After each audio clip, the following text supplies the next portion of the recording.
year 1969 was truly an incredible time to be alive. I mean, I don't know from experience, but it sounded pretty cool.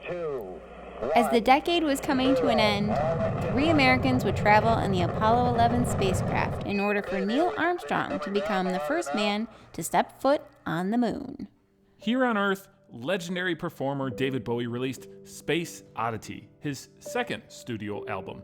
While the album itself wasn't exactly a commercial success, we were introduced to Major Tom, an astronaut who departs Earth in order to journey beyond the stars.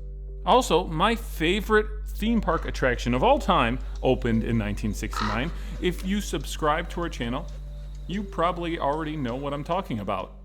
On television, shows like The Brady Bunch and Scooby-Doo premiered. Some of you may also be old enough to remember that Sesame Street debuted on November 10th, introducing us to characters like Big Bird, Oscar the Grouch, Bert and Ernie. Oh, and don't forget about Mr. Hooper. We can never forget about Mr. Hooper. Did you know that the first African-American superhero, the Falcon, debuted in Captain America number 117? I did not, but hey, did you know that the first Wendy's restaurant opened in Columbus, Ohio in November of 1969? Oh wow. I wonder if they had Frosties. Speaking of fast food, this was the year that Latin America saw its first McDonald's location. It opened its doors in Puerto Rico and wasn't all that different than ours in terms of its menu. The franchise went on to expand into parts of Central and South America over the following decades. A decade later, in 1979, McDonald's locations started popping up in Brazil. If you visit one of their locations, be sure to experience some of their unique menu items like the Duplo Cheddar McMelt. That's 2 hamburger patties, grilled onions, melted cheddar cheese, soy sauce, interestingly enough, all on a sesame seed bun. And if dessert is more your thing, grab one of their tortas de banana. Amazing. You know, McDonald's is pretty popular in Mexico as well. They started popping up all over the place in the mid-'80s. In addition to Mickey D's signature fries, you can also experience McPatatas. They are basically crispy potato wedges that taste great, especially when dipped in queso. That's almost as interesting as the fried yuca sticks they sell in Venezuela, known as yuquitas. There are almost 100 McDonald's locations in the nation of Colombia, and they're pretty proud of their breakfast menu. In addition to the hearty McCriolo breakfast combo, you can enjoy arepas. It's a traditional Colombian dish consisting of a soft, buttery maize shell that is filled with cheese, meats, and veggies. Are you hungry now? Yeah. How much are tickets to Colombia? I don't think it's in your budget, but we can always visit our local McDonald's and grab a Happy Meal. Right now, they have several toys inspired by Disney's 60th full-length animated film, Encanto, which happens to take place in Colombia. I can make family time magical with a toy from Disney's new movie Encanto, and awesome apples in every McDonald's Happy Meal. Disney's Encanto, in theaters rated PG. I'm loving it. Buenos dias, everyone, and welcome to another episode of McDonald's Unboxed, where we uncover the truth behind the fast food chain's promotional tie-ins. If this is your first time checking us out, do us a favor and click that like button. And why not supersize your experience by subscribing to Retro Spectrum? Walt Disney Animation actually has quite an extensive history in Latin America. Since World War II had pretty much decimated the European market, it made it impossible to distribute Disney films there during the 1940s. Films like Pinocchio and Fantasia suffered at the box office due to the lack of foreign ticket sales. In an effort to expand into other markets, Disney worked with the Department of Inter-American Affairs in order to take a Goodwill tour of Latin American countries like Chile, Argentina, and Brazil. Walt brought a team of animators and filmmakers in order to develop ideas for future films, while simultaneously working to open a brand new market in which to distribute his films. That's a great idea. You know, one of the artists Walt brought on the trip was the legendary Mary Blair. You mean the Small World lady? Well, yes, among other things. Blair's style was transformed by the sights and sounds of Latin America and definitely had a huge impact on the film. Walt's crew accumulated so much great material, it wound up inspiring 2 separate films. Saludos Amigos was the first, and it premiered in Rio de Janeiro in 1942. It was a compilation film mixing live action and animation. During the film, we are introduced to several new characters, but the most memorable, in my opinion, would have to be Jose Carioca, a dapper Brazilian parrot who always has time for the ladies. So I think Saludos Amigos is always remembered as this movie, this film, this animated film that kind of highlighted Walt Disney's experience in Latin America, but it wasn't the last film. As a matter of fact, the very next film would do the exact same thing. Do you know what that film is called? The Three Caballeros. The Three Caballeros. And there's Donald.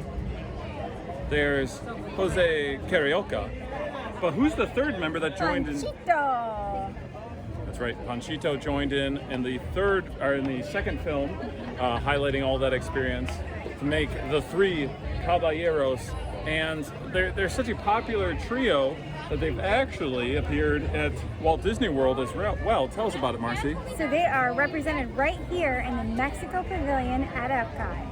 That's right, and one of the things I love about this attraction is not only the fact that we get to see the Three Caballeros, but there's a little section that kind of showcases these characters that kind of remind me of Mary Blair's artwork. Three Caballeros was released in 1944, and one of my favorite segments includes the wonderful little story about Las Posadas. Panchito describes how Mexican children celebrate Christmas by reenacting the journey of Mary and Joseph, searching for a room to spend the night. I love that sequence. Mary Blair did an amazing job illustrating the story. I couldn't agree more. Did you know that Donald, Jose, and Panchito have reunited a few times over the years? Obviously, you'll find them on the Grand Fiesta Tour in Epcot. They also appear in the Blame It on Samba segment of Disney's 10th animated film Melody Time. Jose and Panchito have both appeared on the DuckTales television show as well. In addition, each of the Three Caballeros were present for McDonald's 100 Years of Disney Happy Meal in 2002. You know who else appeared in that Happy Meal? Who's that? How about Emperor Kuzco? You remember him? He starred in Walt Disney's 40th animated film, The Emperor's New Groove, which took place in Peru and was heavily inspired by the Incan Empire.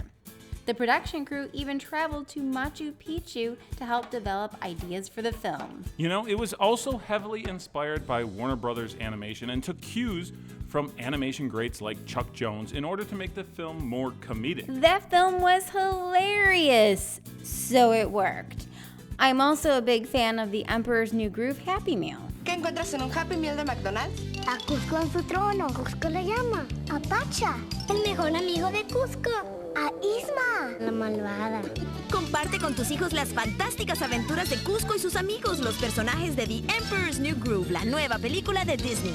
Colecciona los 6 y actívalos a todos con uno. Viene uno dentro de cada hamburger Happy Meal que les compres por solo $1.99. After the success of Disney's 2016 film Moana, the team was eager to bring back talented individuals like Jared Bush and Lin-Manuel Miranda to develop a film centered around a unique Latino family living in a very magical house in Colombia. Once again, Disney animators and producers found themselves in Latin America in order to develop ideas for a brand new animated film. Encanto is Disney's 60th animated film, if you can believe it, and as excited as I am to purchase tickets, I'm just as excited to dig in and check out this McDonald's Happy Meal. There it is, the smile on our Happy Meal box. And that's not the only smile we're going to see here because we're going to be introduced to a lot of the different characters. Who do you see first? This looks like it's Antonio. Antonio. And he can talk to different animals, so he's there with one of the birds. And on the flip side, you're going to see the entire house. Yeah, this is beautiful. And that's one of the main characters of the movies, not just all the individual people. But the main character is, of course, Mirabelle. There she is. And you see she's located on the last side of our box with the toys. All the different toys you can collect in this. I can't wait to see who we received in this one. We only got one Happy Meal, actually, toy this time around. I'm pretty excited. Are you excited? I'm wondering who it is. All right, well, I tell you what. Let's go ahead and open it up. And it looks like we received Chispy. Who's that? Chispy is a capybara, one of the largest rodents in the world and a native of Colombia. I'm told they're kind of like overgrown guinea pigs. Some people have been known to keep them as pets, which can get a little frustrating since they're known to be picky eaters. I wonder how they feel about McDonald's. I don't know, I like Chispy, and I like the look on Chispy's face. Interesting figure as we scroll around it, and I should also mention on the bottom, we have like this little wheel that's going to help us to interact with our toucans as we're going through here. And we received 3 toucans, by the way. The first one is a red toucan, which we're going to use for this little activity. We also have a blue toucan and a yellow toucan. Right, so you've got this whole set here. Yep, and it's time to go bowling.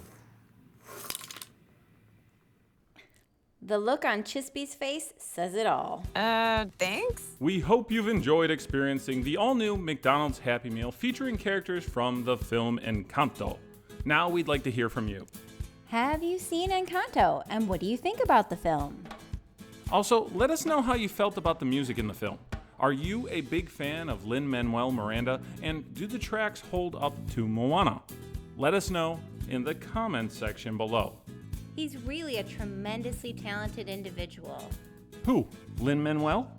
Absolutely. Did you know he voiced Fenton Crackshell in the new DuckTales television show? No way! Gizmoduck? Yes way. And I think what you meant to say was, blethering bletherskites. Thanks for watching, and if you enjoyed this video, please drop a like and consider subscribing to Retro Spectrum so you don't miss a single episode of McDonald's Unboxed.